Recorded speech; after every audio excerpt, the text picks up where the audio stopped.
அறிவும் பண்பும் ஒருவருக்கு இரு கண்களை போன்றது. அத்தகைய அறிவையும் பண்பையும் பற்றி ஒரு சிறு பட்டிமன்றமாக எடுத்துக் கூற வருகின்றனர் எம் மாணவிகள்.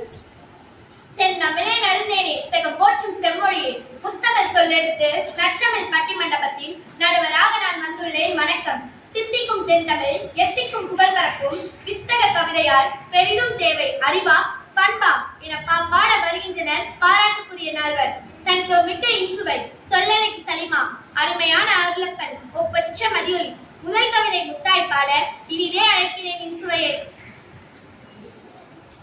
புவி காக்கும் தமிழ் தாய்க்கும் கவி அரங்க தலைமைக்கும் ஆன்றோருக்கும் சான்றோருக்கும் அறிவுதான் முன்னேற்றத்தின் ஆணிவேர் என்று அடித்து கூற வந்துள்ளேன். அக்னி தந்த அப்துல் கலாம் அசத்தியதும் அறிவாலே அறிவாலே.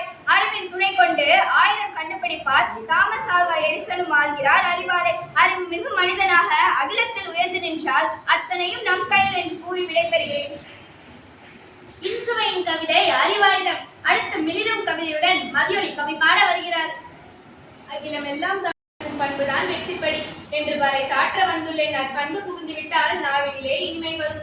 பண்பாலை சிறந்தவர் தான் பலருண்டு நம்மிடையே. புத்தரோடு வள்ளுவரும் போதித்ததும் நற்பண்பு. நன்னெறியால் நிலைத்து நிற்போம். தமிழ் கவிதை மதியொலியின் அருங்கவிதை. அறிவாற்றல் பயன் பேச அருளப்பன் வருகிறார். செறிவாற்றல் ஒன்றை செப்பிடவே வருகிறார். அறிவாற்றல் உள்ளவன் தான் ஆணைகிறான் அங்கத்தை. வெறும் பண்பை வைத்துக் கொண்டு பெருமந்தல் போடலாமோ?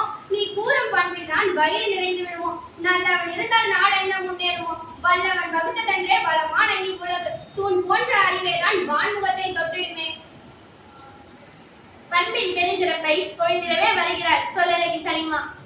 பண்பில்லான் பெற்ற செல்வம் பயனில்லை உலகோர்க்கு. பண்பேதான் அன்பை நல்கும். பன்மடங்கு உயர்வான உண்மையை சொன்னேன் யாவர்க்கும். அன்பின் மிகுதியால் உயிர் காக்கும் நெல்லிக்கனியை உகந்தளித்தான் அவ்வைக்கு. அத்தனையும் எளியோருக்கு அன்னை தெரசா பெற்று தந்த குணமென்னும் நற்பண்பே குன்றிலிற்ற விளக்கென்றோம். எல்லோரும் சிறப்பாக நல்லோரை போற்றும் மனம் நற்கவிதை வாசித்தார்கள். என்னுடைய தீர்ப்பிற்கும் இசைந்தேதான் வருகிறேன். கண்ணுக்கு இருவிழி கல்வியில் நேர்வழி அறிவும் பண்பும் சமமாக வைத்தேதான் உறுப்புகள் பெறுவோமே. பொறி ஐந்தும் பண்பாக பார் முழுவதும் அறிவாக வைத்து வளம் வருவோம். நாமே மழநிலை வாழ்வோடு நலம் இரண்டும் தான் என்று நல்ல தீர்ப்பு கூறி நானும் விடைபெறுகிறேன். அறிவையும் பண்பை உங்கள் வாழ்வில் பெற்று சிறப்பாக வாழ டென்சி மாணவர்கள் சார்பாக உங்களை அன்புடன் வாழ்த்துகிறேன்.